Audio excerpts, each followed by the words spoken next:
Marley was dead to begin with. There is no doubt whatever about that. The register of his burial was signed by the clergyman, the clerk, the undertaker, and the chief mourner. Scrooge signed it. Old Marley was as dead as a doornail. Scrooge knew he was dead? Of course he did. How could it be otherwise? Scrooge and he were partners for I don't know how many years. Scrooge was his sole executor, his sole legatee, his sole friend and sole mourner. And even Scrooge was not so dreadfully cut up by the sad event, but that he was an excellent man of business on the very day of the funeral, and solemnized it with a bargain. Scrooge never painted out old Marley's name. There it stood, years afterwards, above the warehouse door. Scrooge and Marley. Sometimes people new to the business called Scrooge Scrooge, and sometimes Marley, but he answered to both names. It was all the same to him. Oh, but he was a tight-fisted hand at the grindstone, Scrooge. A squeezing, wrenching, grasping, scraping, clutching, covetous old sinner, hard and sharp as flint, from which no steel had ever struck generous fire, secret and self-contained, and solitary as an oyster. The cold within him froze his old features, shriveled his cheek, made his eyes red, his thin lips blue, and spoke out shrewdly in his grating voice. Nobody ever stopped him in the street to say, "My dear Scrooge, how are you? When will you come to see me?" No beggars implored him to bestow a trifle. No children asked him what it was o'clock. Even the blind men's dogs appeared to know him, and when they saw him coming would tug their owners into doorways and up courts. But what did Scrooge care? It was the very thing he liked, to edge his way along the crowded paths of life, warning all human sympathy to keep its distance. Once upon a time, and of all the good days in the year, on Christmas Eve, old Scrooge sat busy in his counting house. It was cold, bleak, biting weather, foggy withal, and he could hear the people in the courts outside go wheezing up and down, beating their hands upon their breasts and stamping their feet upon the pavement to warm them. The city clocks had only just gone 3, but it was quite dark already. The fog came pouring in at every chink and keyhole and was so dense without, the houses opposite were mere phantoms. The door of Scrooge's counting house was open that he might keep his eye upon his clerk, who sat in a dismal little cell beyond, a sort of tank, was copying letters. Scrooge had a very small fire, but the clerk's fire was so very much smaller that it looked like one coal. But he couldn't replenish it, for Scrooge kept the coal box in his own room, and so surely as the clerk came in with the shovel, the master predicted that it would be necessary for them to part. Whereupon the clerk put on his white comforter and tried to warm himself at the candle, in which effort, not being a man of strong imagination, he failed. "A Merry Christmas, Uncle! God save you!" It was the voice of Scrooge's nephew, who came upon him so quickly that this was the first intimation he had of his approach. He had so heated himself with rapid walking in the fog and the frost, this nephew of Scrooge's, that he was all in a glow, his face was ruddy and handsome, and his eyes sparkled. "Merry Christmas, Uncle! God save you!" "Bah! Humbug! Christmas a humbug, Uncle? I'm sure you don't mean that." "Adieu! Merry Christmas! Out upon Merry Christmas! Don't be cross, Uncle. What else can I be, when I live in such a world of fools as this? What's Christmas time to you but a time for paying bills without any money, a time for finding yourself a year older but not an hour richer? If I could work my will, every idiot who goes about with Merry Christmas on his lips should be boiled with his own pudding and buried with a stake of holly through his heart. Uncle, nephew, keep Christmas in your way and let me keep it in mine. Keep it? But you don't keep it. Let me leave it alone then. Much good may it do you. Much good has it ever done you. Well, there are many things which have done me good, by which I have not derived profit, Christmas among the rest. But I have always thought of Christmas time when it has come around, quite apart from the veneration due to its sacred name and origin, if anything belonging to it can be apart from that, as a good, kind, forgiving, generous, charitable time, the one time in the long calendar of the year when men and women seem to open their shut-up hearts freely and to treat those less fortunate than themselves as fellow passengers to the grave. And so, although it has never put a scrap of gold or silver in my pocket, I believe it has done me good, and it will do me good, and I say, God bless it. And come, dine with us tomorrow. I'll see you in hell first. But why? Why? I want nothing from you. I ask nothing of you. Why cannot we be friends? Good afternoon. Well, I am sorry with all my heart to find you so resolute, but I will keep my Christmas humor to the last. So, Merry Christmas, Uncle. Good afternoon. And a Happy New Year. Good afternoon. Stupid boy.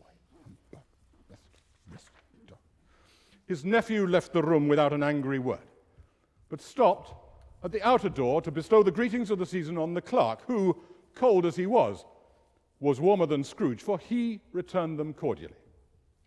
There's another fellow, my clerk. 15 shillings a week and a family and wife, talking about a Merry Christmas. I'll retire to Bedlam. The clerk, in letting Scrooge's nephew out, had let 2 other people in. They were portly gentlemen, pleasant to behold, and now stood with their hats off in Scrooge's office.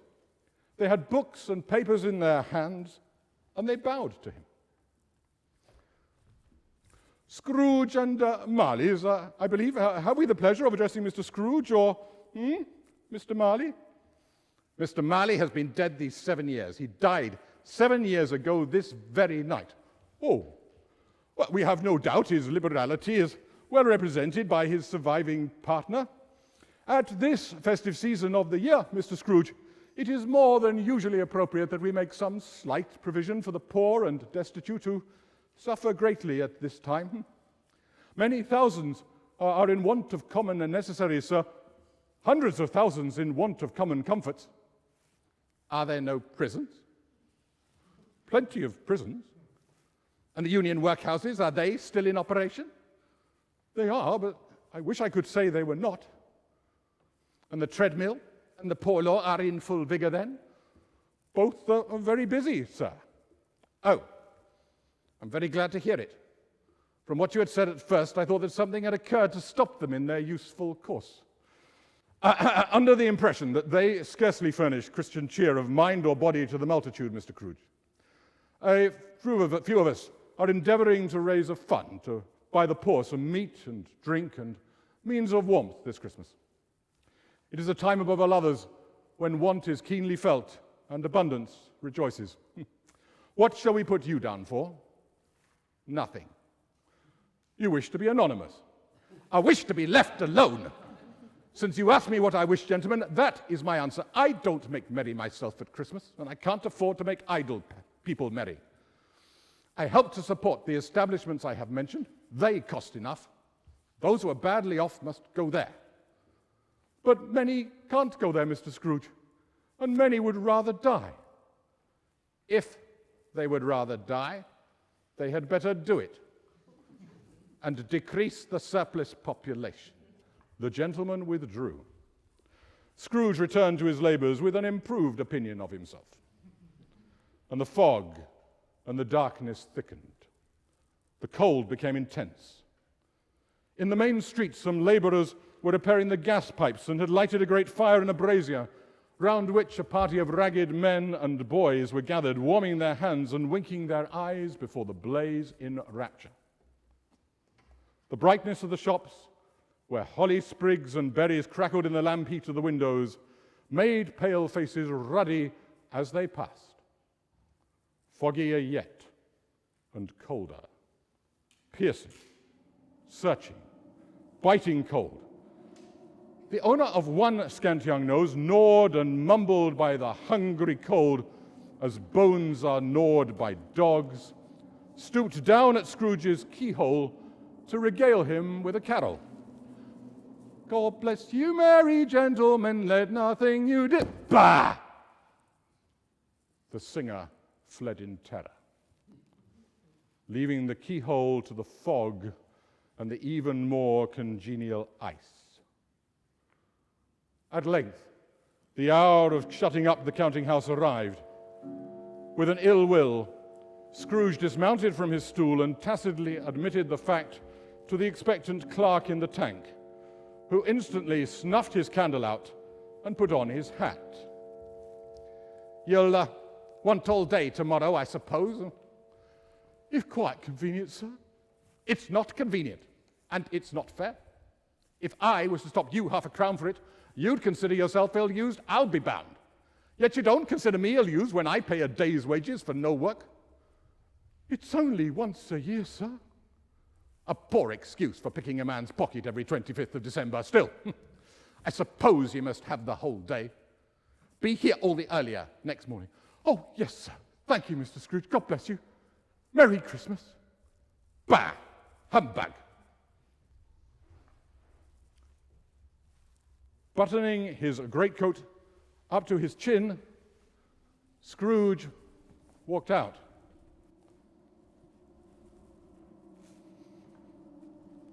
The office was closed in a twinkling, and the clerk, with the long ends of his white comforter dangling below his waist, for he boasted no greatcoat, went down a slide on Cornhill 20 times behind a line of boys in honor of it being Christmas, and then ran home to Camden Town as fast as he could pelt. Scrooge took his melancholy dinner in his usual melancholy tavern, read all the newspapers, beguiled the rest of the evening with his banker's book, and went home to bed. He lived in chambers which had once belonged to his deceased partner, in a lowering pile of a building up a yard, where it had so little business to be that one could scarcely help fancying it must have run there as a young house and had forgotten the way out again. Now, it is a fact that there was nothing at all particular about the knocker on the door, except that it was very large. It is also a fact that Scrooge had seen it night and morning during his whole residence in that place. Let it also be borne in mind that Scrooge had not bestowed one thought on Marley since his last mention of his 7 years dead partner that afternoon. And then, let any man explain to me, if he can, how it happened that Scrooge, having his key in the lock of the door, saw in the knocker, without it undergoing any intermediate transformation, not a knocker, but Marley's face. Marley's face.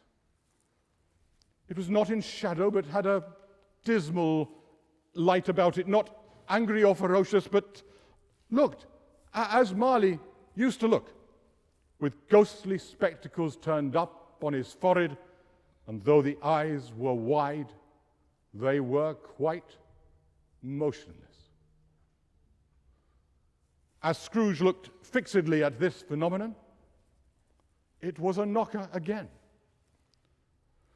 To say that he was not startled would be untrue, but he put his hand upon the key he had relinquished, turned it sturdily, walked in, lighted his candle,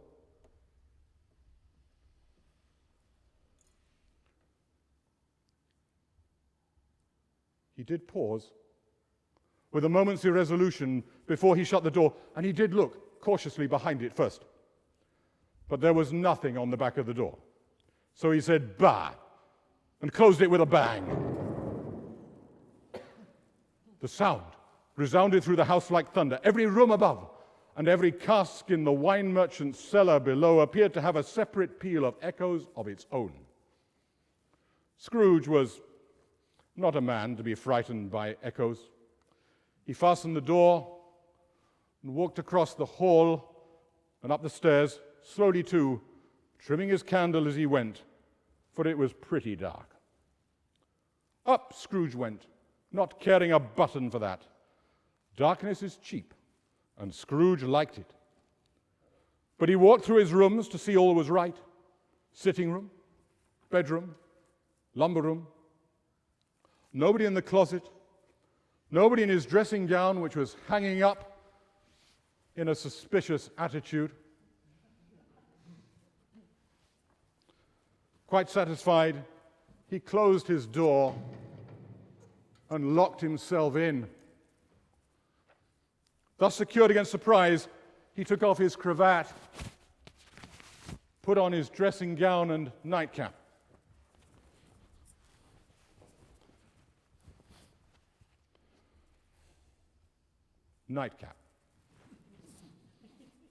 And sat down before the fire.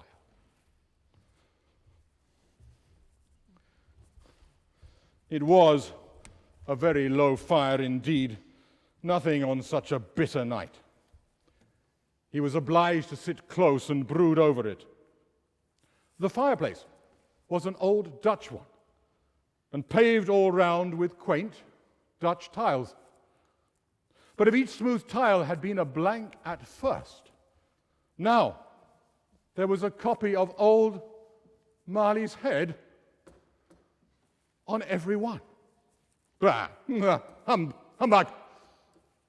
Scrooge's glance happened to rest upon a disused bell that hung high up in the room. It was with great astonishment and with a strange, inexplicable dread that as he looked, he saw this bell begin to swing. It swung so softly in the outset that it scarcely made a sound, but soon it rang out loudly. And so did every bell in the house.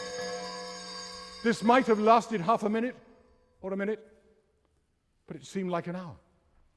The bells ceased as they had begun together. They were succeeded by a clanking noise deep down below, as if some person were dragging a heavy chain over the casks in the wine merchant's cellar. He heard the cellar door fly open with a booming sound, and then he heard the noise much louder on the floors below, then coming up the stairs, then coming straight towards its door. Hey, it's humbug! I won't believe it! His color changed, though, when without a pause it came on through the heavy door and passed into the room before his eyes.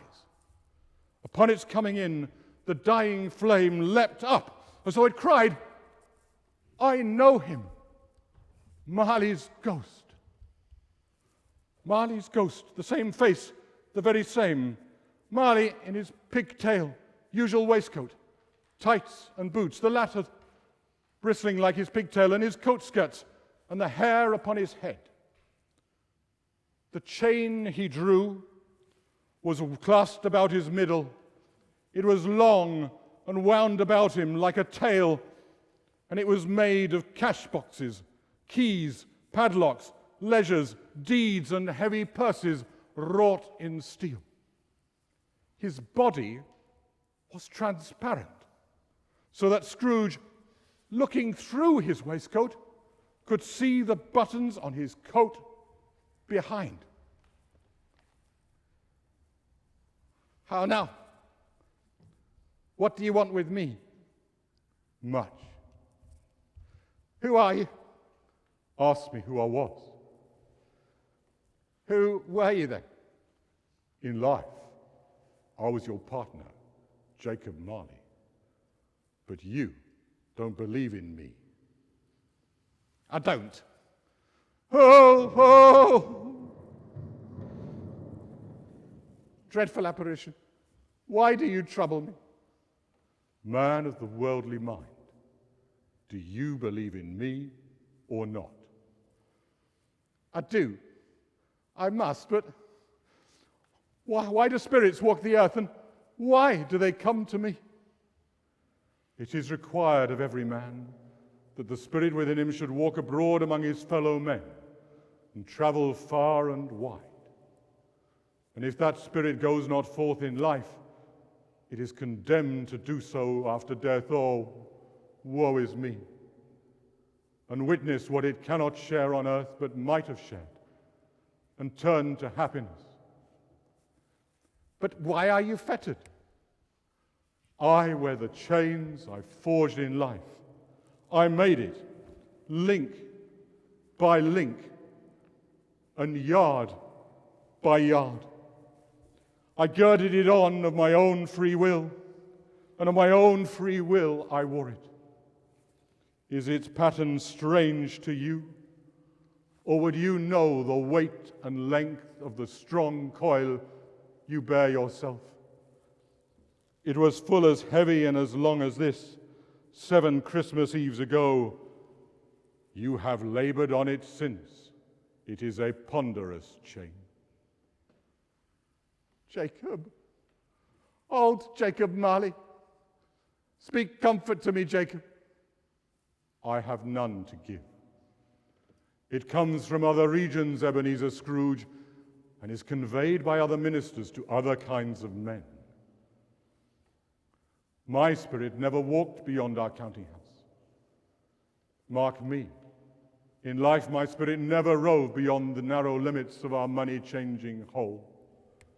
I never knew that no space of regret could make amends for one life's opportunity so misused.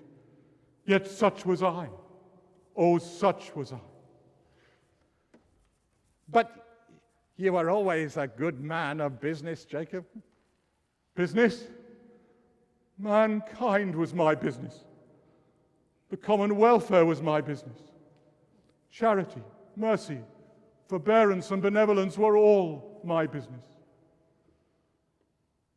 The dealings of my trade were but a drop of water in the comprehensive ocean of my business.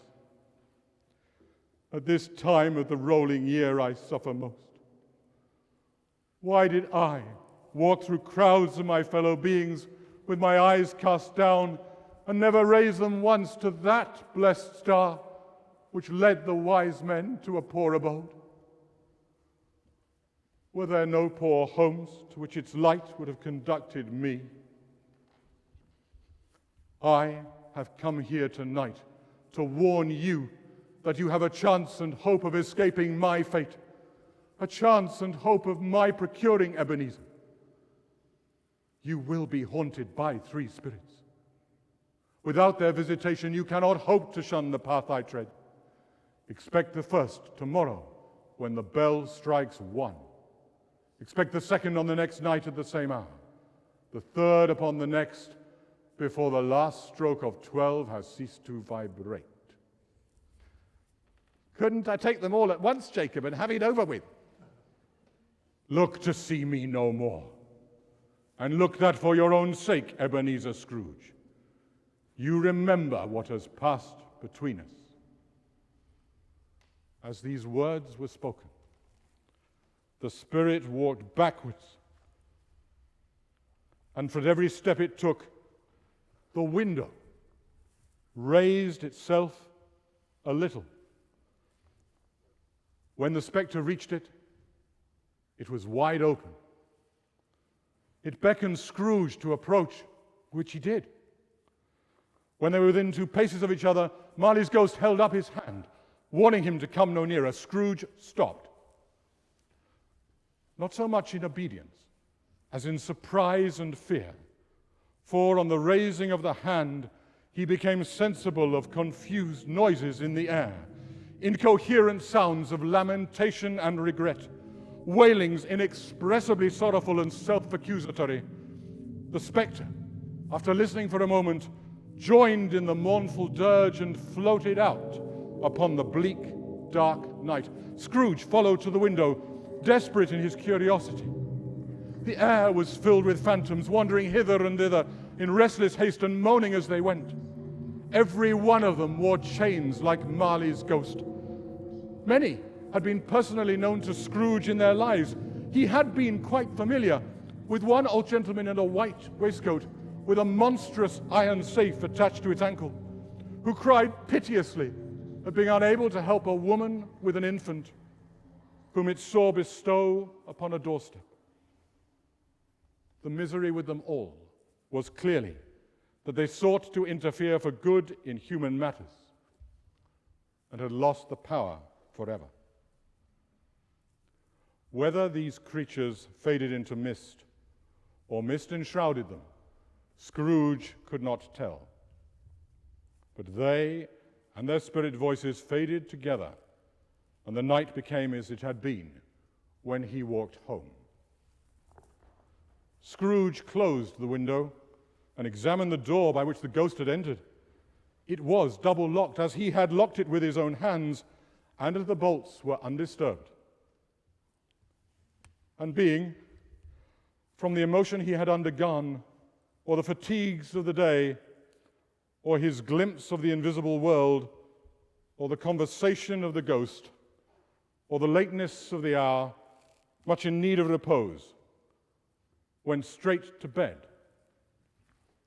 and fell asleep upon the instant.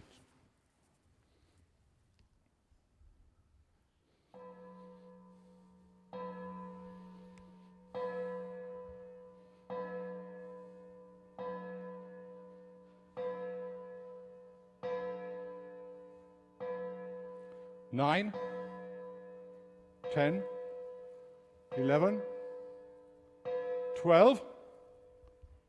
12? It was past 2 when I went to bed. 12. It isn't possible that I've slept through the whole day and far into another night. It isn't possible that something has happened to the sun and this is 12 at noon. Scrooge thought and thought and thought it over and over and over, but he could make nothing of it. He lay in this state until the clock had gone 3/4 more, when he remembered on a sudden that the spirit had warned him of a visitation when the bell struck 1. He resolved to lie awake until the hour was past. Ding dong, 1/4 past. Ding dong, 1/2 past. Ding dong, 1/4 to it. Ding dong, ding dong. The hour itself, and nothing else. Light flashed up in the room upon the instant, and the curtains of his bed were drawn aside. They were drawn aside, I tell you, by a hand. Not the curtains at his feet, nor the curtains at his back, but those to which his face was addressed. The curtains of his bed were drawn aside, and Scrooge, starting up into a half-recumbent attitude, found himself face to face with the unearthly visitor who drew them. It was a strange figure, like a child, yet not so like a child as like an old man, viewed through some supernatural medium, which gave him the appearance of having receded from the view and being diminished to a child's proportions. Its hair, which hung about its neck and down its back, was white as if with age, yet the face had not a wrinkle in it, and the tenderest bloom was on the skin. Its legs and feet, most delicately formed, were, like its upper members, bare. It wore a tunic of the purest white, and round its waist was bound a lustrous belt. It held a branch of fresh green holly in its hand, yet had its dress trimmed with summer flowers. But the strangest thing about it was that from the crown of its head there sprung a bright, clear jet of light, by which all this was visible, and which was doubtless the occasions of it using a great extinguisher for a cap, which now it held under its arm. "Are you the spirit, sir, whose coming was foretold to me?" "I am." "Who and what are you?" "I am the ghost of Christmas past." Long past. No, you're past. Spirit, cover yourself. Put on your cap, I beg you. What? Would you so soon put out with worldly hands the light I give? Is it not enough that you are one of those whose passions made this cap, and forced me through whole trains of years to wear it low upon my brow? What is your business here, Spirit? Your welfare. I'm very much obliged, but a night's unbroken rest would have been more conducive to that end. Your reclamation, then. Rise, walk with me. As the words were spoken, they passed through the wall and found themselves upon an open country road with fields on either hand. The city had vanished entirely. Not a vestige of it remained.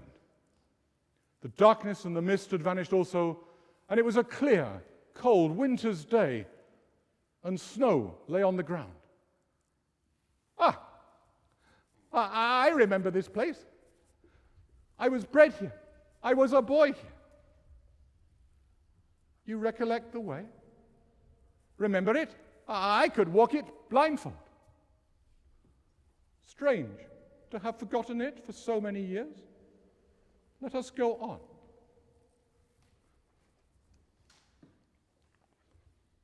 They left the high road by a well-remembered lane and soon approached a mansion of dull red brick. It was a large house, but one of broken fortunes.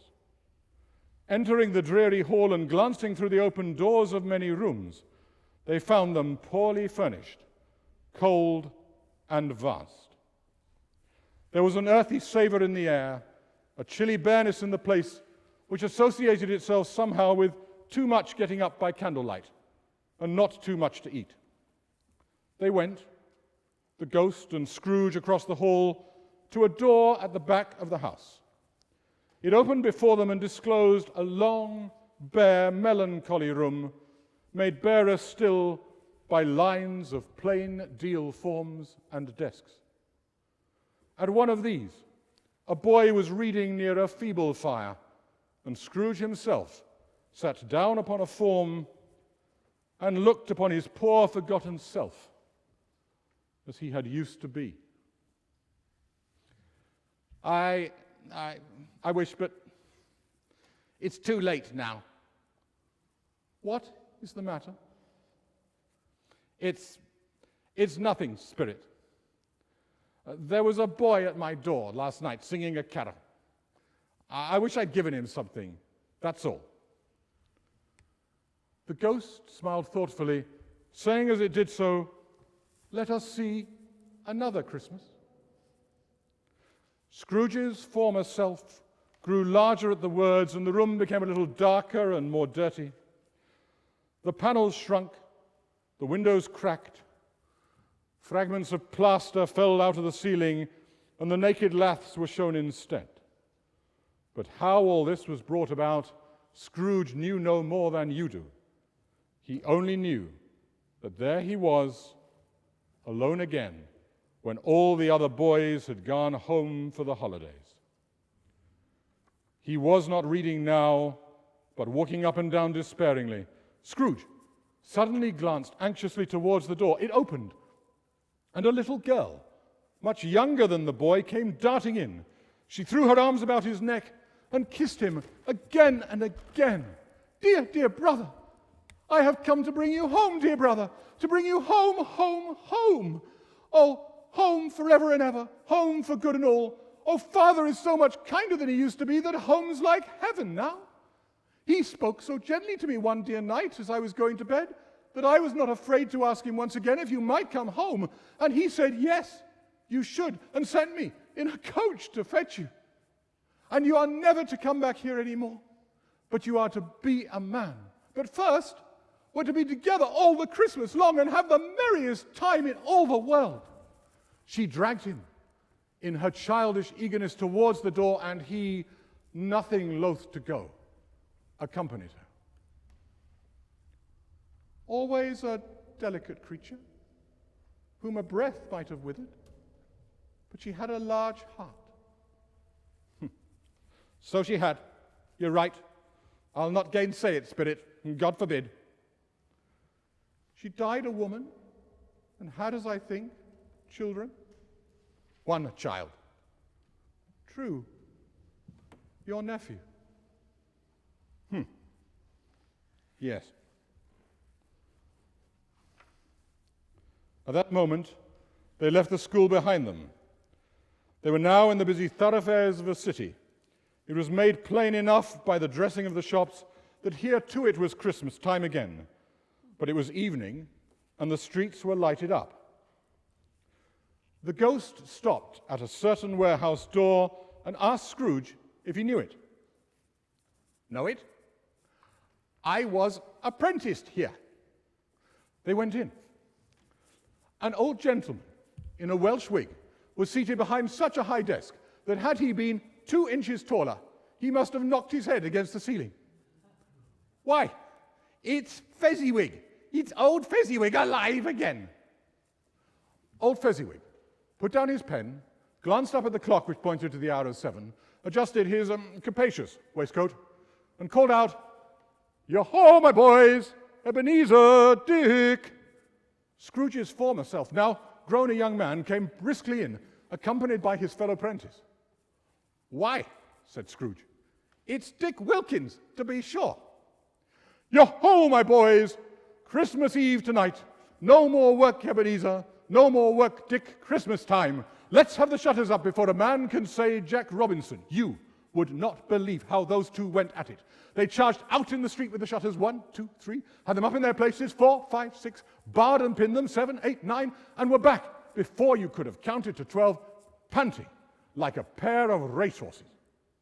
Hilly-hi-ho! Old Fezziwig skipped down from the high desk with wonderful agility. "Clear away, my boys. Let's have plenty of room here." The floor was swept and watered. The lamps were trimmed.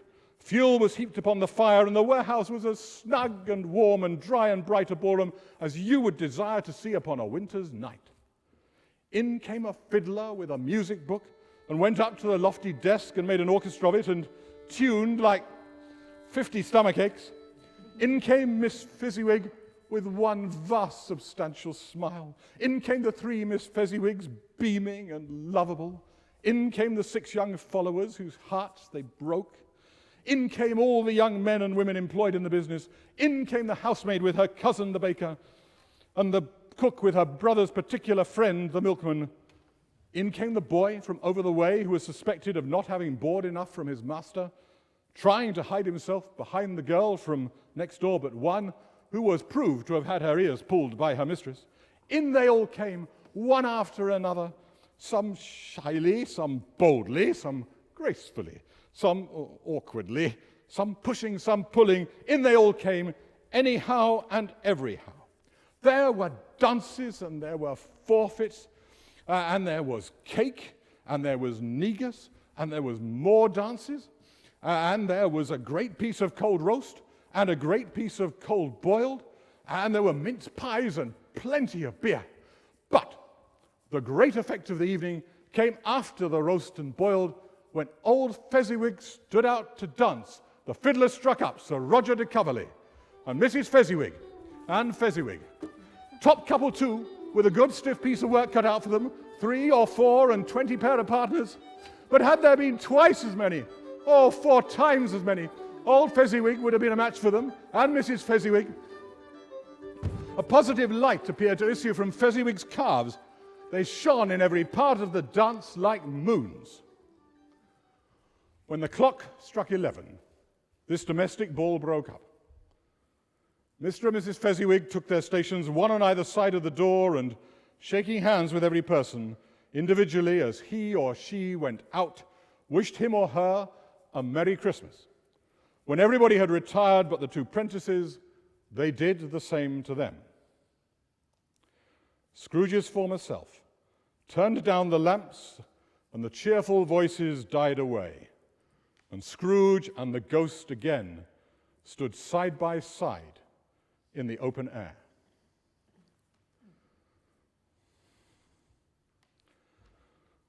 a small matter to make these silly folks so full of gratitude? He has spent but a few pounds of your mortal money, 3 or 4 perhaps. It's not that. It's not that, Spirit. He had the power to render us happy or unhappy, to make our service light or burdensome, a pleasure or a toil. The happiness he gave is quite as great as if it cost a fortune. My time grows short. Quick. This was not addressed to Scrooge or to anyone whom he could see, but it produced an immediate effect. For again Scrooge saw himself. He was older now, a man in the prime of life. His face had not the harsh and rigid lines of later years, but it had begun to wear the signs of care and avarice. There was an eager, greedy motion in the eye which showed the passion that had taken root, and where the shadow of the growing tree would fall. He was not alone, this younger Scrooge, but sat by the side of a fair young girl in a morning dress, in whose eyes another idol has displaced me. But if it can cheer or comfort you in the time to come, as I would have tried to do, I have no just cause to grieve. What idol has displaced you? A golden one. Ha! This is the even-handed dealing of the world. There is nothing on which it is so hard as poverty, and nothing which it professes to condemn with such severity as the pursuit of wealth. You fear the world too much. I have seen your hopes merge into the hope of being beyond its sordid reproach. I have seen your nobler aspirations fall off, one by one, until the master passion, gain, engrosses you. Have I not? What then? Even if I have become so much wiser, what then? I am not changed towards you. You are changed. But can even I believe that yesterday, today, tomorrow, you would wed a dowerless girl? I release you with a full heart and for the love of him you once were. May you be happy in the life you have chosen.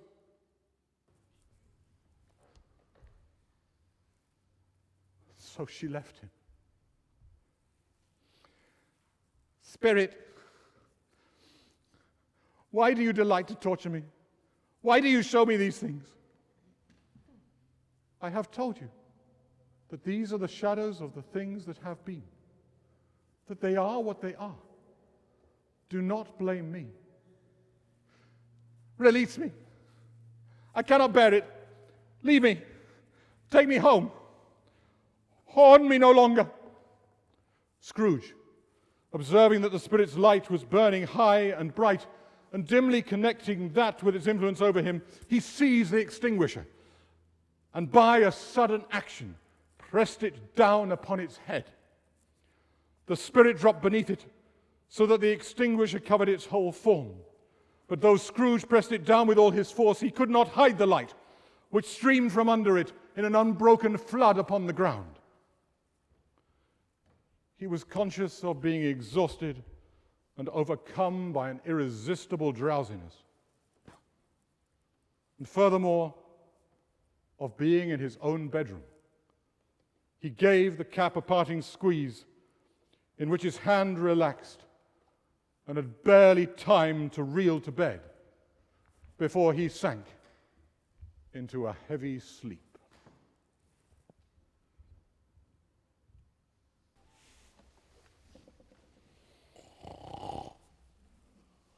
Awakening in the middle of a prodigiously tough snore and sitting up in bed to get his thoughts together, Scrooge had no occasion to be told that the bell was again upon the stroke of 1. He felt that he was restored to consciousness in the right nick of time for the especial purpose of holding a conference with the second spirit. But, finding that he turned uncomfortably cold when he began to wonder which of his curtains this spectre would draw back, he put them every one aside, and lying down again, established a sharp lookout all around. Now, being prepared for almost anything, when the bell struck 1 and no shape appeared, he was taken with a violent fit of trembling. But all this time he lay upon his bed, the very core and center of a blaze of ruddy light, which streamed upon it when the clock proclaimed the hour, and which, being only light, was more alarming than a dozen ghosts. At last, he began to think that the source and secret of this ghostly light might be in the adjoining room. This idea, taking full possession of his senses, he got up softly and shuffled in his slippers to the door. It was his own room, but it had undergone a surprising transformation. The walls and ceilings were so hung with living green that it looked a perfect grove, from every part of which bright gleaming berries glistened. The crisp leaves of holly, mistletoe, and ivy reflected back the light, and a mighty blaze went roaring up the chimney, heaped upon the floor to form a kind of throne, were turkeys, geese, poultry, game, brawn, great joints of meat, sucking pigs, long wreaths of sausages, mince pies, plum puddings, barrels of oysters, red-hot chestnuts, cherry-cheeked apples, juicy oranges, luscious pears, and seething bowls of punch, which made the chamber dim with their delicious steam. In easy state, upon this couch, there sat a jolly giant, glorious to see, who bore a glowing torch in shape not unlike Plenty's horn, and held it up, high up, as Scrooge came peeping round the door. Come in and know me better, man. I am the ghost of Christmas present. The ghost was clothed in one simple deep green robe bordered with white fur. This garment hung so loosely on the figure that its capacious breast was bare. Its feet, observable beneath the ample folds, were also bare, and on its head it wore a holly wreath set here and there with shining icicles. Its dark brown curls were long and free as its genial face, its sparkling eye, its open hand, its unconstrained demeanor, and its joyful air. Girded round its middle was an antique scabbard, but no sword was in it, and the ancient sheath was eaten up with rust. You have never seen the like of me before. Never. You have never walked forth with the younger members of my family, meaning for I am very young, my elder brothers born in these later years. I don't think I have, Spirit. I'm sure I have not. Touch my robe. Scrooge did as he was told and held it fast. All vanished instantly. The room, the fire, the ruddy glow, the hour of night, and they stood in the city streets on Christmas morning. The sky was gloomy, and the shortest streets were choked up with a dingy mist, half thawed, half frozen. There was nothing very cheerful in the climate or the town, and yet was there an air of cheerfulness abroad? The steeples called good people all to church and chapel, and away they came, flocking through the streets in their best clothes and with their gayest faces.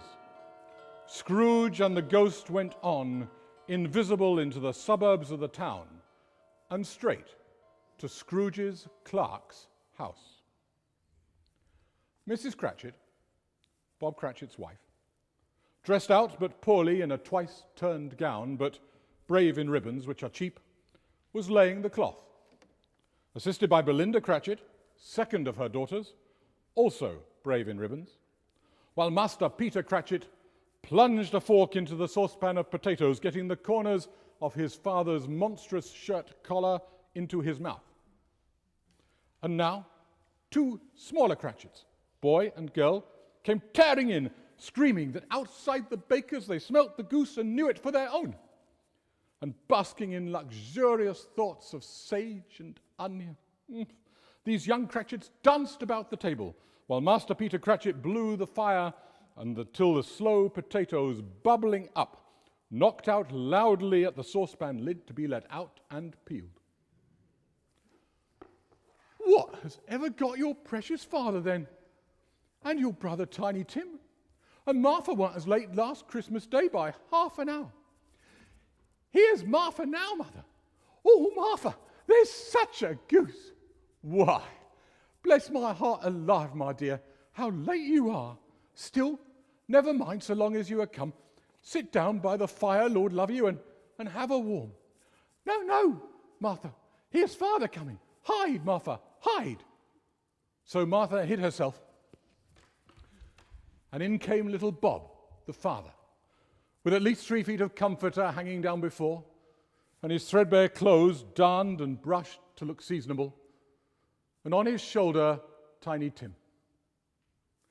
Alas for Tiny Tim, he bore a little crutch and had his limbs supported by an iron frame. "Why, where's our Martha? Not coming? Not coming? Not coming upon Christmas Day?" Martha couldn't bear to see him disappointed, even if it were only in joke, so she came out prematurely from behind the closet door and ran into his arms. And how did little Tim behave, Robert, my dear?"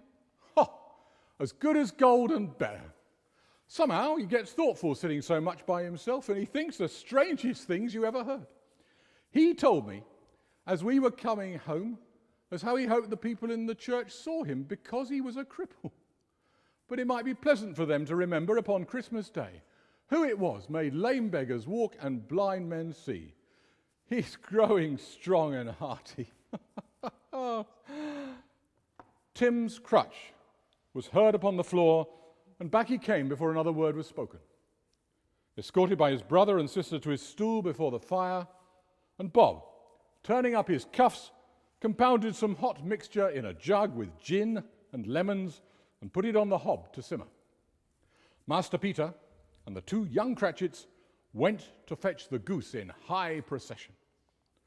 Such a bustle ensued that you might have thought a goose the rarest of all birds. Indeed, in truth, it was something very like that in that house.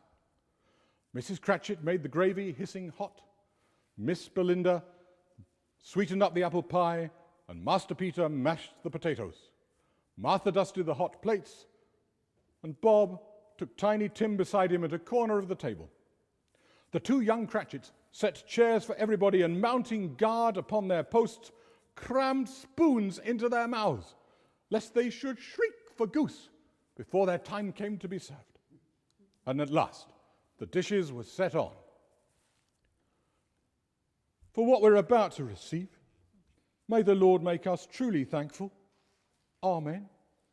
Amen. Amen. Amen. Amen. Amen. Amen. Amen.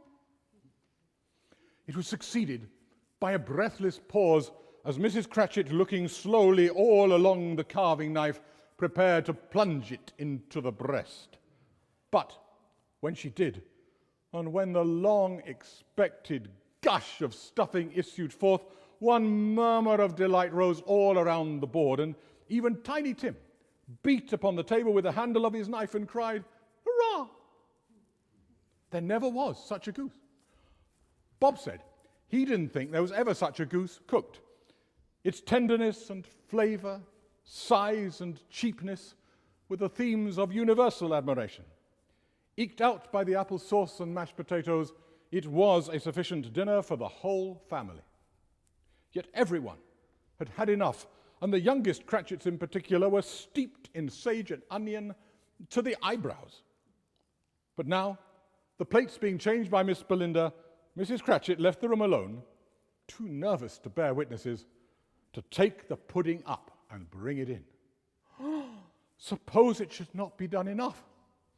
Suppose that it should break in turning out. Suppose that someone had got over the wall of the backyard and stolen it when they were merry with the goose. A supposition at which the two young Cratchits became livid. Hello, a great deal of steam. The pudding was out of the copper. Oh, a smell like washing day. Oh, that was the cloth. A smell like an eating house and a pastry cook's next door to each other, with a laundress's next door to that. That was the pudding. In half a minute, Mrs. Cratchit entered, flushed but smiling proudly, with a pudding like a speckled cannonball, so hard and firm, blazing in half a quartern of united brandy and bedight with Christmas holly stuck into the top. Oh, my dear, what a wonderful pudding! It is the greatest success since first we were wed. At last, the dinner was all done, the cloth was cleared, the hearth swept, and the fire made up. The compound in the jug being tasted, perfect. Apples and oranges were put upon the tables, and a shovelful of chestnuts on the fire. Then all the Cratchit family stood around the hearth, and at Bob Cratchit's elbow stood the family display of glass, 2 tumblers and a custard cup without a handle. These held the hot stuff from the jug as well as golden goblets would have done, while the chestnuts on the fire sputtered and cracked noisily. A Merry Christmas to us all, my dears. God bless us. God bless us, everyone. Tiny Tim sat close by his father's side, and Bob held his withered little hand in his.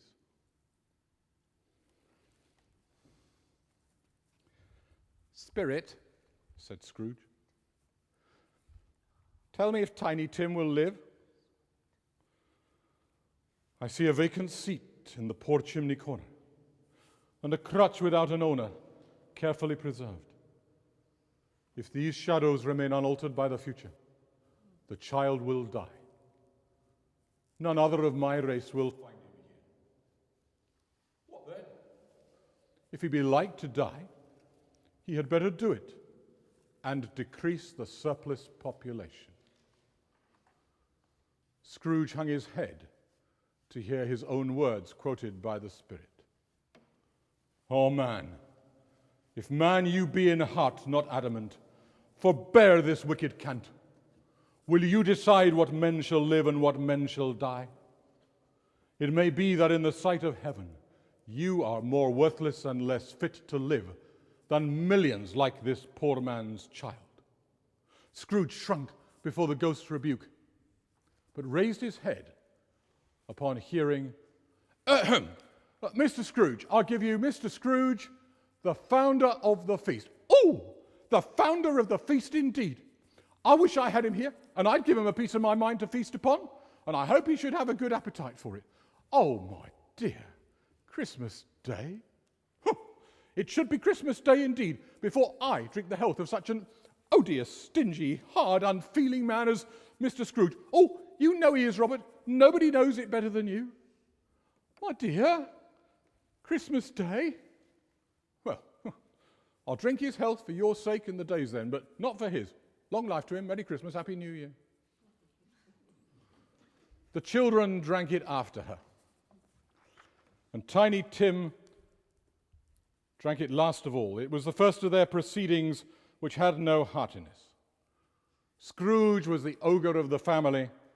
The mention of his name cast a dark shadow on the party, which was not dispelled for full 5 minutes. But after it had passed away, they were 10 times merrier than before, from the mere relief of Scrooge the baleful being done with. The chestnuts and the jug went round and round, and by they had a song from Tiny Tim.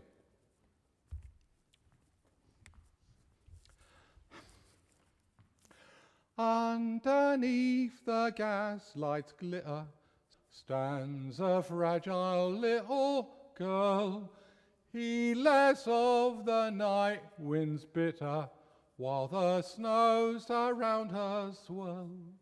There are many sad and weary in this pleasant world of ours. Still she cries to all who pass her, won't ye buy my pretty flowers? There was nothing of high mark in this. They were not a handsome family. They were not well dressed. Their shoes were far from being waterproof. Their clothes were scanty. But they were happy, pleased with the time and contented with one another. And when they vanished from his sight, Scrooge kept his eye upon them, and especially on Tiny Tim until the last. By this time, it was growing dark and snowing pretty heavily, and as Scrooge and the Spirit went along the streets, the brightness of the roaring fires in kitchens, parlors, and all sorts of rooms was wonderful. It was a great surprise to Scrooge to hear that hearty laugh. It was a much greater surprise to Scrooge to recognize it as his own nephew's, and to find himself in a bright, dry, gleaming room with the Spirit standing smiling by his side and looking at that same nephew with approving affability. He said that Christmas was a humbug as I live, and he believed it too, Scrooge's nephew said. Oh, the more shame him, Fred, said Scrooge's niece. Oh, he's a comical old gentleman, and that's the truth, and not as pleasant as he might be. However, his offenses carry their own punishment, and I'm sorry for him. I couldn't be angry with him if I tried. Who suffers by his ill whims? Himself, always. Here, he takes it into his head to dislike us, and he won't come and dine with us. What's the consequence? He loses some pleasant moments that might do him no harm. No. I mean to give him the same chance every year, whether he likes it or not, and I think I shook him yesterday. It was the company's turn to laugh now at the notion of his shaking Scrooge. But being thoroughly good-natured and not much caring what they laughed at, he encouraged them in their merriment. But the whole scene passed, and Scrooge and the Spirit were again upon their travels. Much they saw, and far they went, and many homes they visited, but always with a happy end. The Spirit stood beside sick beds, and they were cheerful. By struggling men, and they were patient in their greater hope.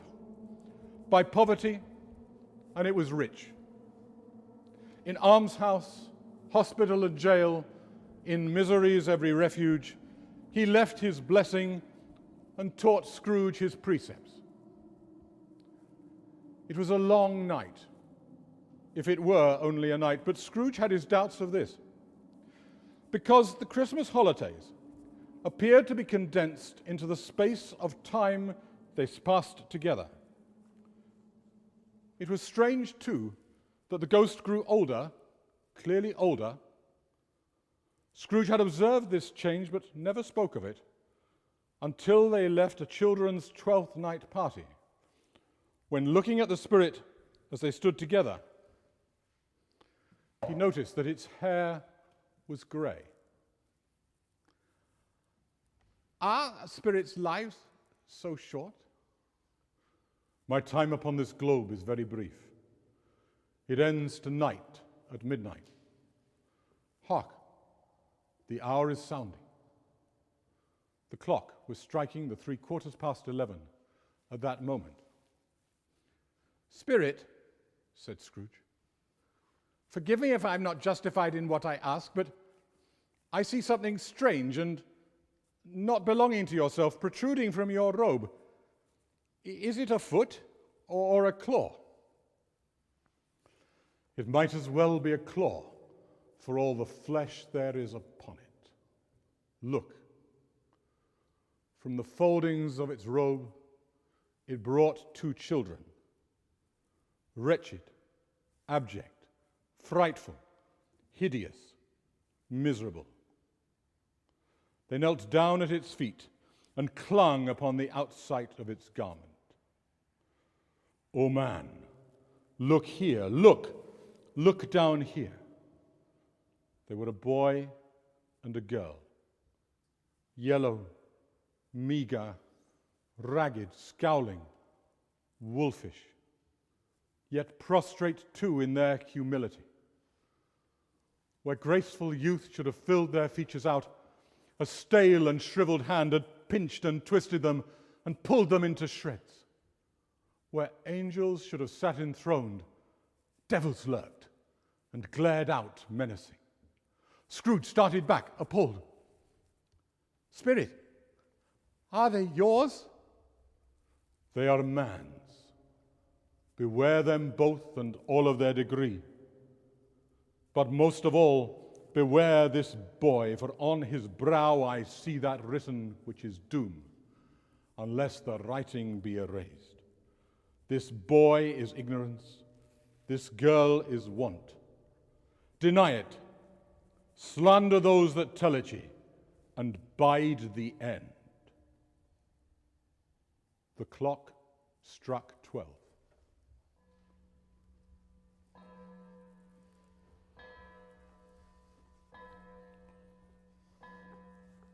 Scrooge looked about him for the ghost and saw it not.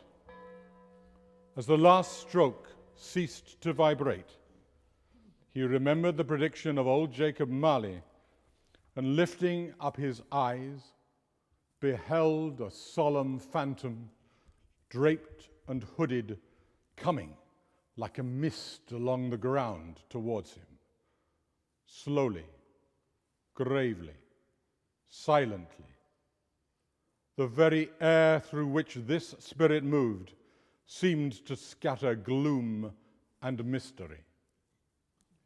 It was shrouded in a deep black garment which concealed its head, its face, its form, and left nothing of it visible save for one outstretched hand. But for this, it would have been difficult to detach its figure from the night and separate it from the darkness by which it was surrounded. Its mysterious presence filled him with a solemn dread. I am in the presence of the ghost of Christmas yet to come. The spirit answered not, but pointed onward with its hand. You are about to show me the shadows of the things that have not been, but will be in the time to come. Is that so, Spirit? The upper portion of its garment contracted for an instant in its folds, as if the Spirit had inclined its head. But Scrooge was all the worse for this. It thrilled him with a vague, uncertain horror to know that behind the dusky shroud there were ghostly eyes intently fixed upon him. Lead on, Spirit. Lead on. The night is waning fast, and this is precious time to me, I know. Lead on, Spirit. They scarcely had entered the city when they found themselves in the heart of it among the merchants, who hurried up and down and chinked the money in their pockets and conversed in groups and consulted their watches as Scrooge had seen them often. The phantom stopped beside one small knot of businessmen. Observing that the hand pointed towards them, Scrooge advanced to listen to their talk. No, I don't know much about it either way. I only know he's dead. When did he die? Last night, I believe. Why? What was the matter with him? God knows. Well, what has he done with his money? I haven't heard. Left it to his company, perhaps. He hasn't left it to me. That's all I know. Huh. Well, upon my life, it's bound to be a cheap funeral, for I can't think of anybody to go to it. And suppose we make up a party and volunteer. Well, I don't mind going if a lunch is to be provided, but I must be fed if I'm to make one. Bye. Goodbye. Goodbye. Speakers and listeners moved away and mixed with other groups. Scrooge knew the men and looked towards the phantom for an explanation, but it pointed to two persons meeting.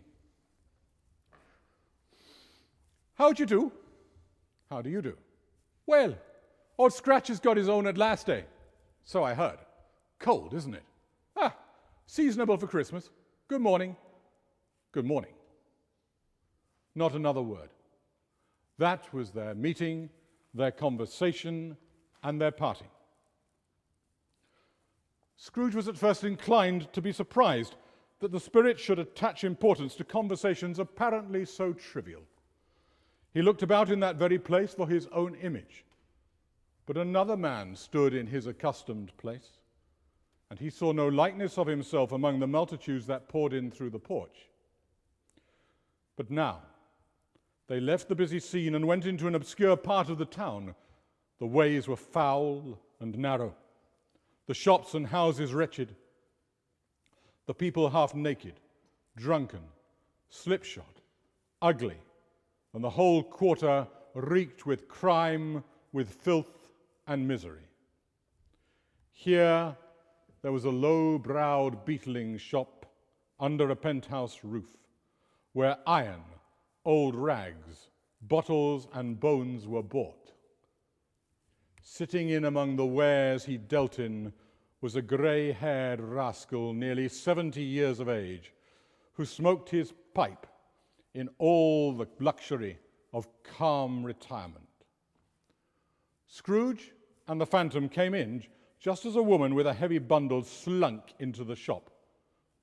She had scarcely entered when another woman came in too, closely followed by a man in faded black, who was no less startled by the sight of them than they had been upon the recognition of each other. Look here, old Joe. Here's a chance. If we three haven't met together here without meaning it. And you couldn't have picked a better place to meet. Come into the parlor. The woman who had spoken first threw a bundle on the floor and sat down on a stool in a flaunting manner. What odds then, Mrs. Dilber? What odds? Every person has a right to take care of themselves. He always did. Who's the worse for a loss of a few things like these? Not a dead man, I suppose. If he'd wanted to keep him after he was dead, why wasn't he natural in his lifetime? If he had have been, wicked old screw, he'd have had somebody to take care when he was struck death, instead of lying, gasping out his last there all alone by himself. Ha ha! Look through that bundle, old Joe, and let me know the value of it. Old Joe got down upon his knees for the greater convenience of opening it and dragged out a large and heavy roll of some dark stuff. What you call these then? Bed curtains? You don't mean to say you took him down rings and all while he was lying there? Don't you get oil on them blankets now, Joe? His blankets? Whose else's, do you suppose? He won't catch cold without them, I dare say.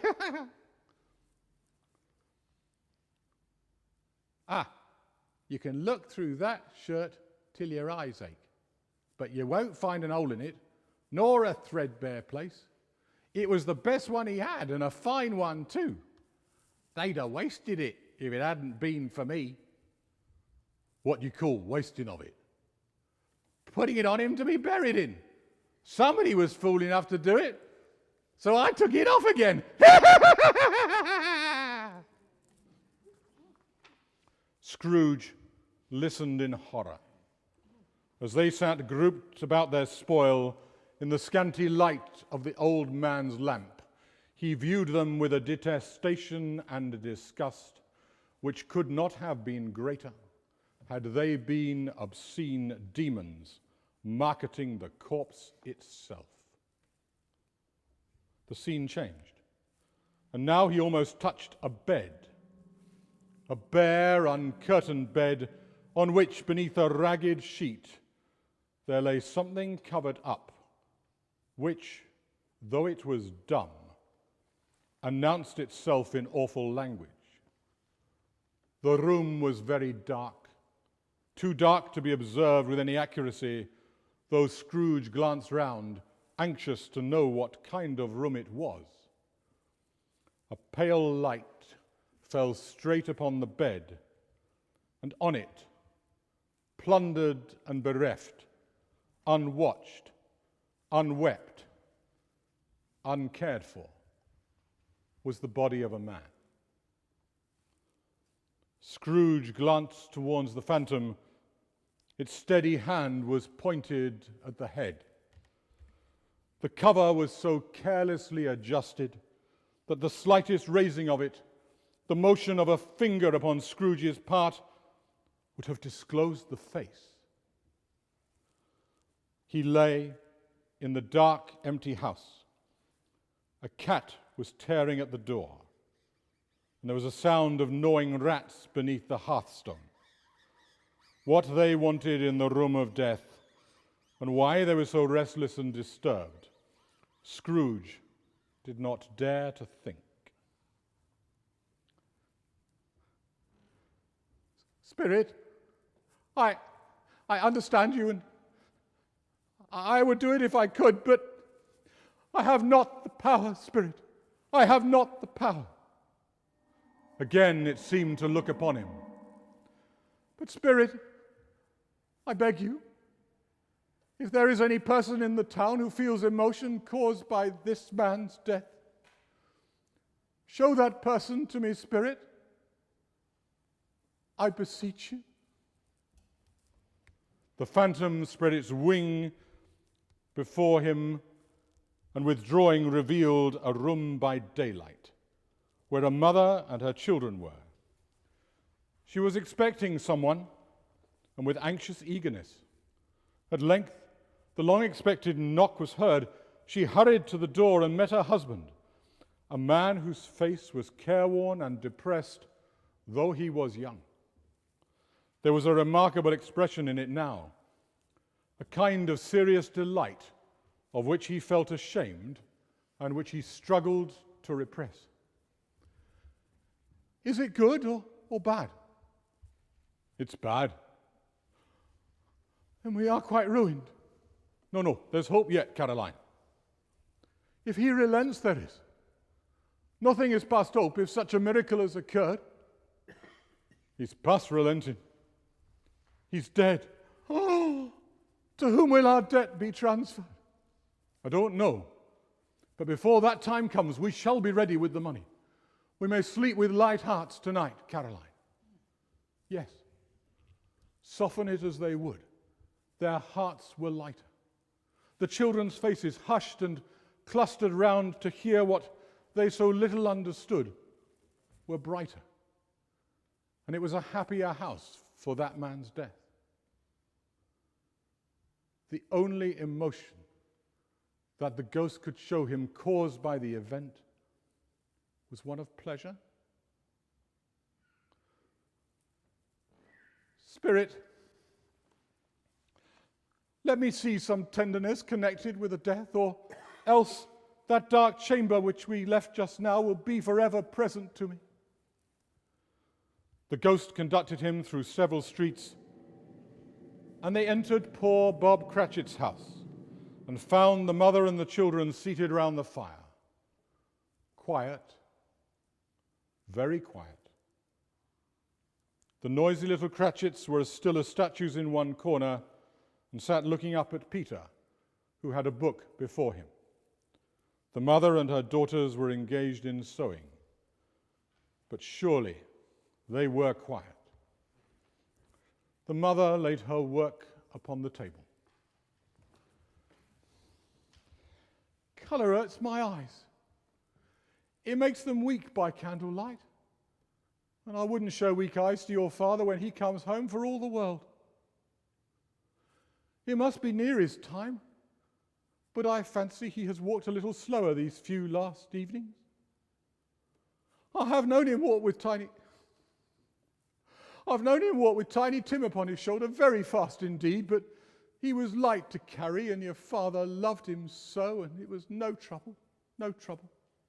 Oh, there's your father at the door. His tea was ready for him on the hob, and they all tried who could help him to it the most. And then the little Cratchits got upon his knees and laid each child a little face against his cheek, as if to say, "Don't mind it, Father. Don't be grieved. You went today then, Robert?" "Oh, yes, my dear." "I wish you could have seen it. It would have done you good to see how green a place it is. But you shall see it often.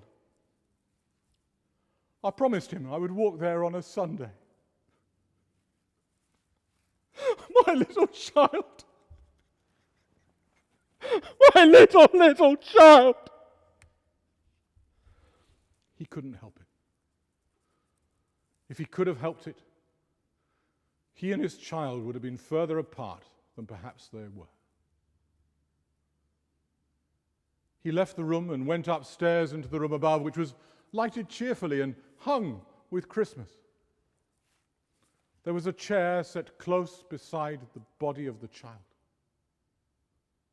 Poor Bob sat down in it and thought a little. And when he had composed himself, he kissed the child's face.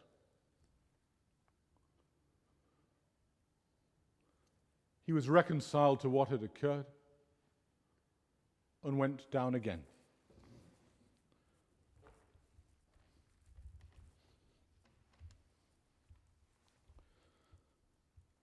They drew about the fire and talked, the girls and mother working still.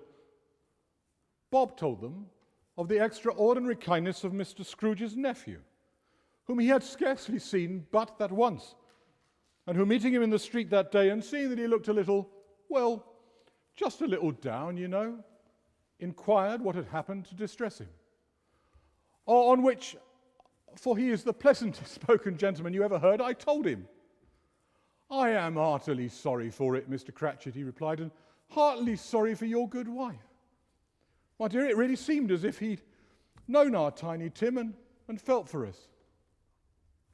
But however and whenever we should part among ourselves, my dears, I am sure we shall none of us forget poor Tiny Tim and this first parting meet that there was among us. Never, Father. And I know, that when we recollect how patient and how mild he was, although he was just a little child, we shall not quarrel easily among ourselves and forget poor Tiny Tim in doing so. No, never, Father. I am very happy. I am very happy. Spectre, something informs me that our parting moment is at hand. I know it, but I know not how. Who was that man whom we saw lying dead? The ghost of Christmas yet to come made no reply, but conveyed him as before until they reached an iron gate, a churchyard. Here then the wretched man, whose name he had now to learn, lay underneath the ground. The spirit stood among the graves and pointed down to one. Scrooge advanced towards it, trembling. The phantom was exactly as it had been, but he dreaded that he saw new meaning in its solemn shape.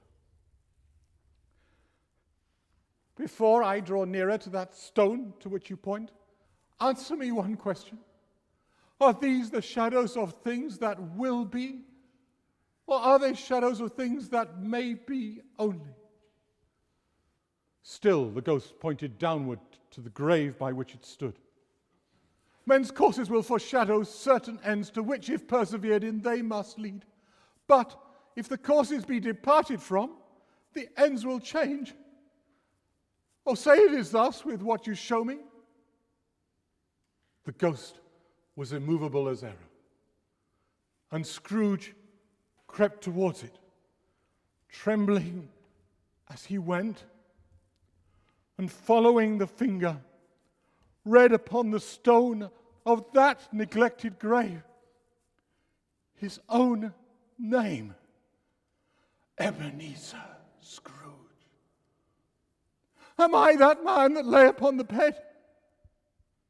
The phantom pointed from the grave to Scrooge and back again. Oh, no, spirit, no. Why show me this if I am past all hope? I am not the man I was. Good spirit, assure me that I yet may change these shadows by an altered life. I will honor Christmas in my heart and try to keep it all the year. I will live in the past, the present, and the future. The spirits of all three shall strive within me. Oh, say that I may wash away the writing on this stone. And there began an alteration in the phantom's hood and dress. It shrunk, collapsed, and dwindled down into a bedpost. Yes, and the bed was his own, and the room was his own, and the bed curtains were his own. They are not torn down. They are not torn down, rings and all. They're here. I am here. The shadow of the things that would have been may be dispelled.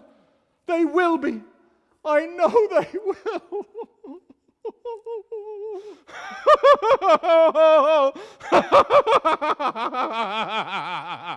Oh, really, it was a splendid laugh. For a man who had been out of practice for so many years, a most illustrious laugh.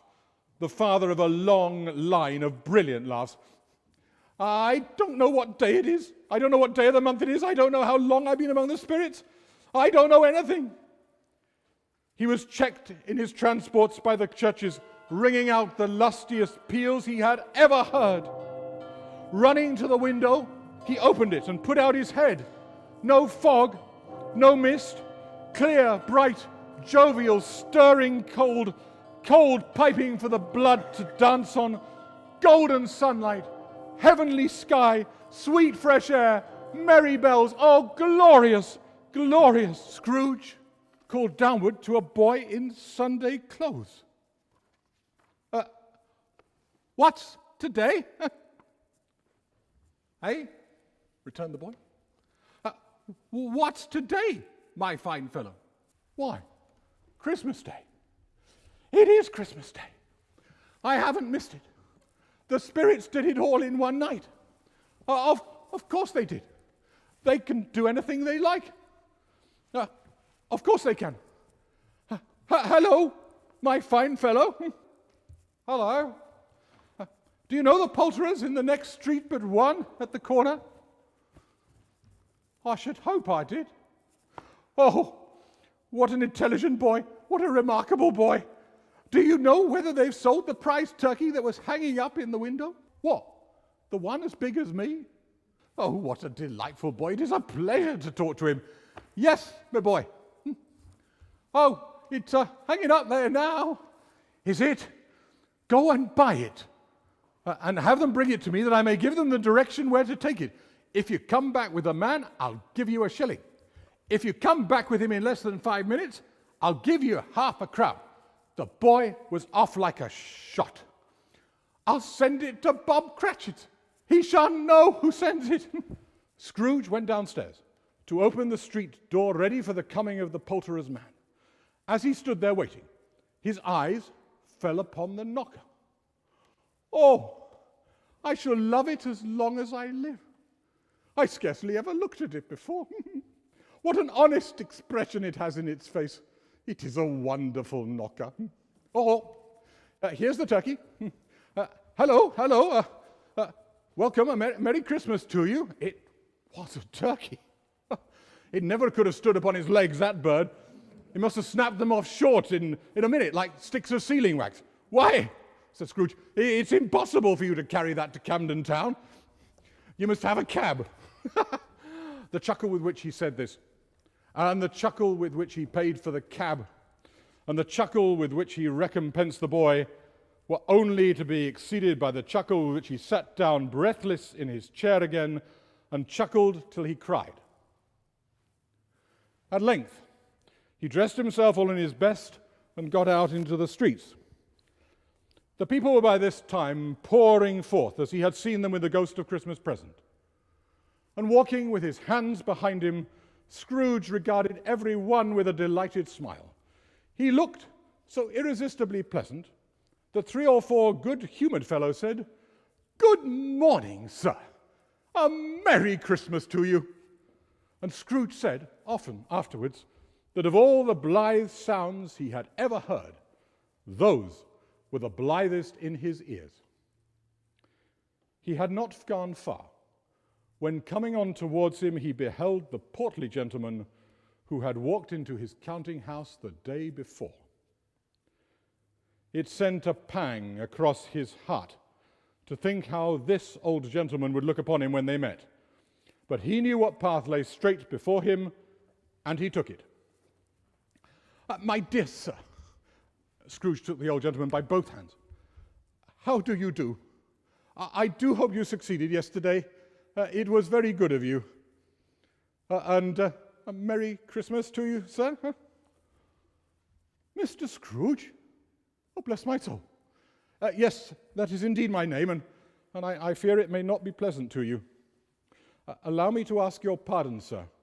And would you have the goodness..."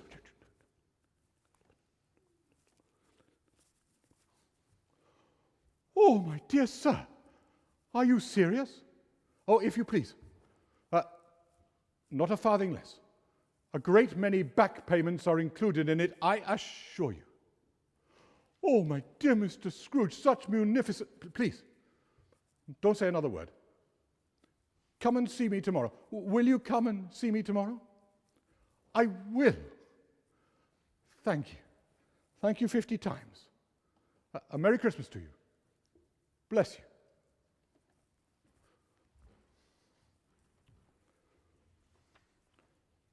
Scrooge found himself now near the open door of a church. He went inside, and for the first time as a man, he joined his voice to those of his fellow creatures in a Christmas hymn. "Ye merry gentlemen, let nothing you dismay. Remember Christ our Savior, Christmas Day, to save us souls from Satan's power, astray. Oh, tidings of comfort and joy, comfort and joy. Oh, tidings of comfort and joy."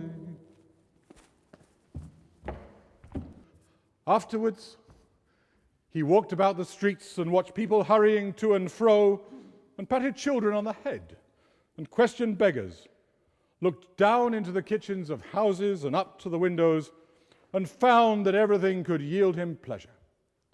He had never dreamt that any walk or anything could give him so much happiness. And in the afternoon, he turned his steps towards his nephew's house. He passed the door a dozen times before he had the courage to go up and knock, but he made a dash and he did it. A young housemaid answered. "Good afternoon, my dear. Is your master at home?" "Yes, sir." "Where is he, my love?" "In the dining room, sir, along with mistress. I'll show you upstairs, if you please." "Oh, no, it's all right. He knows me. I'll just go in here." "Why, bless my heart," said Fred. "Who's that?" as Scrooge sidled round the door. It's I, your Uncle Scrooge. I've come to dinner, Fred. Will you let me in?" "Let him in? It's a miracle he didn't shake his hand off." He was at home in 5 minutes. Nothing could be heartier. Wonderful party, wonderful games, wonderful unanimity, wonderful happiness. But he was early at the office next morning. Oh, he was early there. If he could only be there first and catch Bob Cratchit coming late, that was the thing he'd set his heart upon. And he did it. Yes, he did. The clock struck 9. No Bob. 1:15. No Bob. He was full 18 minutes and a half behind his time. Scrooge sat with his door wide open that he might see him come into the tank. Suddenly, Cratchit was there. His hat was off before he opened the door, his comforter too.